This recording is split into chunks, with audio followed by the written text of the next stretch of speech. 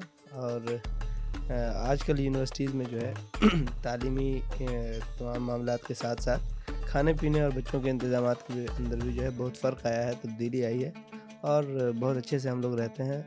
तो रोज़ा करने में भी या रोज़ा रखने में भी किसी तरह की कोई दिक्कत नहीं है। इफ़्तार का भी इंतज़ाम हमारे हॉस्टल से ही होता है, मेस से ही होता है, सहरी का भी इंतज़ाम होता है, और अच्छी अच्छी चीज़ें मिलती हैं, बहुत अच्छा लगता है। तो पहले के रोज़े में और अब के रोज़े में आपको फ़र्क नज़र आता है? जी हाँ, अब इंसान जैसे जैसे बढ़ता रहता है, मेरी उम्र जो है अभी तकरीबन 25 से ज़्यादा मतलब प्लस हो गई है, और हमने एक वैसा भी ज़माना देखा कि रोज़ा पहले किस तरह से लोग रखते थे, अब कैसे रख रहे हैं। मिसाल के तौर पे पहले जब रोज़ा आता था या रमज़ान आता था तो उससे पहले उसकी तैयारियां शुरू हो जाती थी, और पूरे घर बार को लोग तो साफ़ सफाई करते ही थे, नमाज का एहतमाम होता था, रोज़ों का एहतमाम होता था, और रात में लोग जो है क़यामुल लैल के लिए यानी नमाज के लिए, तरावी के लिए उसका एहतमाम करते थे। उनके पास वक्त नहीं होता था सिवाय अल्लाह और उसकी इबादत के। आज और दिन में जो है वो अपने अपने काम में मशगूल हुआ करते थे। आज ये हालात हो गए हैं कि भाई रमज़ान के रोज़े को इस तरह से हल्के में ले लिया गया है कि दिन में मान लीजिए कि अगर किसी ने रोज़ा रखा भी और नहीं भी रखा, तो जहाँ पे मुस्लिम इलाके हैं तो वहाँ पे तो दिन में भी बाज़ार, गर्म बाज़ारी तो रहती ही है। पहले तो बिल्कुल बंद हुआ करता था, अब तो रहता है, लेकिन वो लोग जो रोज़े रखते हैं वो रात में रोज़े के नाम पे, रमज़ान के नाम पे पूरी रात, अभी हम जिस इलाके में रहते हैं शाहीन बाग और ओखला और बटला हाउस का इलाका है, पूरी रात जो है दुकानें खुली होती हैं, पूरी रात बाज़ार लगता है, औरत मर्द सब लोग आते हैं और जो है उसके अंदर जो है मतलब बाज़ार कर रहे होते हैं लोग। खाने पीने की चीज़ें इस कदर मुहैया, ऐसा लगता है कि लोग सारी चीज़ों को भूल करके सिर्फ रोज़े रख रहे हैं। मैं अभी शाहीन बाग से गुजरा तो देखा, एक वाक़या जहन में आया। बनी इसराइल का ज़माना था। अल्लाह ने कुरान में फरमाया है कि कुतिबा अलैकुमुस्सियाम कमा कुतिबा अलल्लज़ीना मिन क़ब्लिकुम, हमने रोज़ा तुम्हारे ऊपर वैसे ही फ़र्ज़ किया जैसे पिछली कौमों के ऊपर रोज़ा फ़र्ज़ किया। सारी इबादतें हों या ना हो, लेकिन रोज़ा पिछली तमाम कौमों में था, जैसा कि कुरान पाक से मालूम होता है। तो बनी इसराइल में जो है ऐसा ही कुछ इबादत का मामला था, और अल्लाह ने कहा था मूसा अलैहिस्सलाम से कि अपनी उम्मत से जाके कहो कि तुम जो हो सनीचर के दिन मछली मत मारा करो, मछली का शिकार ना करो। तो उनकी उम्मत ने क्या किया था कि बहाना बना लिया था कि सनीचर के दिन जो है वो बांध देते थे, और इतवार के दिन उसको मछली को निकाल लिया करते थे। कोई मेहनत नहीं करते थे, मेहनत बस वही सनीचर के दिन करते थे। जब उनसे पूछा गया कि भाई आप जो है सनीचर के दिन मछली क्यों मारते हैं, तो वो कहते नहीं, सनीचर के दिन मैं मछली नहीं मार रहा, बल्कि इतवार के दिन मारता हूँ मछली, बस उस दिन सनीचर को तो बस बांध रहा हूँ। तो ये एक बहाना था, लेकिन अल्लाह इस चीज़ को समझ रहा था। फिर एक दिन ऐसा आया कि जो उन लोगों से कहा अल्लाह ने कूनू क़िरदतन ख़ासिईन, तुम सब लोग बंदर बन जाओ, और सब बंदर बन गए। कुछ दिन के बाद सब मर गए, तो अल्लाह का अज़ाब आ गया उन पे। यही हाल आज मुसलमानों का हो रहा है।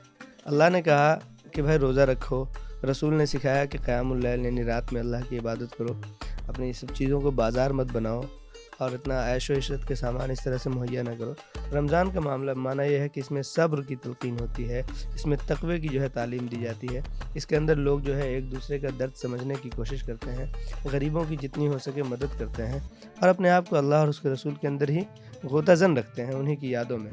तो नाज़रीन, जैसा कि खुशबू परवीन साहिबा ने हमसे वादा किया था कि वो हमें कुछ शेर सुनाएंगे अपने, तो आइए उनसे सुनते हैं, क्योंकि वो एक बहुत ही अच्छी शायरा हैं और अगर उनके घर आकर के हम कोई अशार ना सुने उनसे तो फिर प्रोग्राम कुछ अधूरा सा रहेगा। तो हमारे प्रोग्राम को आप मुकम्मल करें और कुछ अशार सुनाएं हमें। बहुत शुक्रिया पहले तो कि आप लोग अपना कीमती वक्त निकाल कर मेरे घर आई, मेहमान नवाजी का मौका दिया। बहुत शुक्रिया आपका, आपकी पूरी टीम का। और गज़ल के शेर सुनाने से बेहतर माह रमज़ान में मैं ये समझती हूँ कि नाते पाक के 2-3 शेर सुनाऊँ आपको। तो मतलब यूँ है कि शाफ़े महशर हादी और रहबर सल्लल्लाहु अलैहि वसल्लम, शाफ़े महशर हादी और रहबर सल्लल्लाहु अलैहि वसल्लम, नूर मुजस्सम साक़ी कौसर सल्लल्लाहु अलैहि वसल्लम। शाफ़े महशर हादी और रहबर सल्लल्लाहु अलैहि वसल्लम, नूर मुजस्सम साक़ी कौसर सल्लल्लाहु अलैहि वसल्लम। और ये शेर भी कि कोई नहीं है आपका सानी, मल जाओ मौला शाह ज़मानी। कोई नहीं है आपका सानी, मल जाओ मौला शाह ज़मानी, आप हैं आला आप ही बरतर सल्लल्लाहु अलैहि वसल्लम। आप हैं आला आप ही बरतर सल्लल्लाहु अलैहि वसल्लम। और मक़ता है कि चूम लूँ मैं रोज़े की जाली, हो ये हकीकत हो ना ख़याली। चूम लूँ मैं रोज़े की जाली, हो ये हकीकत हो ना ख़याली, चमकेगा कब खुशबू का मुक़द्दर सल्लल्लाहु अलैहि वसल्लम, चमकेगा कब खुशबू का मुक़द्दर सल्लल्लाहु अलैहि वसल्लम। बहुत शुक्रिया। तो नाज़रीन, हम खुशबू परवीन साहिबा से उनके अशार सुन रहे थे, नात पे उन्होंने कुछ अच्छे हमें शेर सुनाए, तो हमें यकीन है कि आप लोग भी लुत्फ़ अंदोज़ हुए होंगे। तो दोस्तों, आज हमने रोज़ा इफ्तार किया खुशबू परवीन साहिबा के घर में। कल आपसे होगी फिर से मुलाकात किसी और के दस्तरखान पर। फ़िलहाल मुझे मेरी पूरी टीम को दीजिए इजाज़त। अल्लाह हाफ़िज़।